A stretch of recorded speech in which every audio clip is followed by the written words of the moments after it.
Então, foi perguntado no grupo sobre o texto de 2 Pedro, no capítulo 2, sobre quais heresias o apóstolo está falando ali. Mas eu digo que ele não está alertando sobre heresias especificamente, mas sobre os falsos mestres, né? Aqueles que vão ensinar um ensino falso, consequentemente as heresias. E ele não está sendo exaustivo, ou seja, esses falsos mestres, eles não pregam uma heresia específica, mas nós podemos ver ali quais esses falsos mestres vão trazer ali.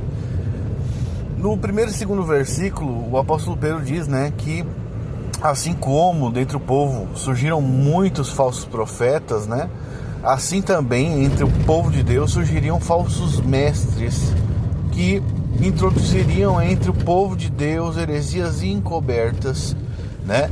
E aí ele vai falar algo, negando o Senhor que os resgatou, trazendo sobre si mesmo repentina destruição. Então essa negação do Senhor Jesus Cristo, a negação é um aspecto desses falsos mestres que o apóstolo Pedro está falando ali. Esses falsos mestres negam o Senhor Jesus Cristo e absolutamente também o fato dele ter os resgatado. Então, esses falsos mestres, eles estão negando a realidade do pecado e da propiciação, do perdão dos pecados. Provavelmente eram gnósticos nesse sentido, no sentido em que eles estão negando o Senhor que os resgatou, negando Jesus Cristo, né? Por uma crença de que não há necessidade de perdão de pecados, né? Pode se comparar com os falsos mestres lá de 1 João, que João está alertando também esses anticristos, né, sobre eles. Ele diz assim, se dissermos que não temos pecado, mentimos, e a verdade não está em nós, né? Se confessarmos nossos pecados, né, ele é fiel e justo para nos perdoar os pecados. Ou seja, esses anticristos, eles tinham a marca de negar a realidade do pecado. Então podemos comparar ali nos primeiros versículos, né, esses falsos mestres com esses anticristos. Outros dados ali que eles dão, e aí isso se amplifica para outros tipos de heresias, né, que nós vemos na história da igreja, inclusive hoje.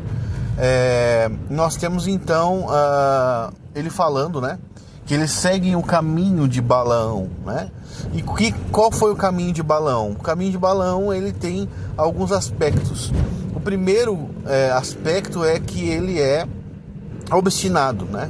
Então, Deus havia dito para ele não amaldiçoar o povo, não ir, né?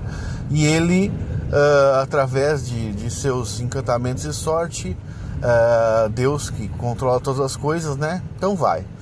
E ele foi, o anjo lhe confrontou. Então um dos primeiros pontos, né, do caminho de Balaão é a obstinação. O segundo caminho é colocar armadilhas diante dos filhos de Israel, ou seja, ele incentivou com que o rei moabita ele colocasse armadilhas, né, pecaminosas, ou seja, mulheres no caminho do povo de Deus para que eles viessem a pecar, né? Então o segundo ponto é que eles enganam o povo para que eles venham pecar contra Deus e o Senhor se irrite com o seu próprio povo. O terceiro que nós podemos ver no caminho de Balaão é que ele ama o prêmio da injustiça, então é a ganância, né? Ele ama o dinheiro, e ama num sentido, não no sentido positivo, né? Porque existe um sentido positivo em que nós podemos amar o dinheiro como uma bênção que Deus nos deu, mas no sentido de ganância mesmo, que é aquele sentido que é a raiz de todos os males. Então, e outro ponto é que eles são carnais, eles são licenciosos, né? Eles são, Pedro vai falar ali que eles são pessoas pecaminosas, eles vivem em pecado, né? Eles vivem aí rodeados de pecado sexual. Então esse é outro ponto que os falsos mestres têm.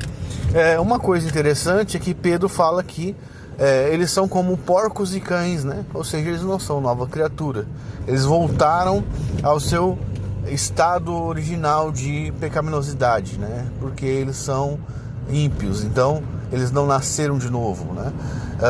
E embora Pedro diga que que eles estão negando o Senhor que os resgatou, Pedro também fala, né, que eles foram libertos pelo conhecimento da palavra de Deus.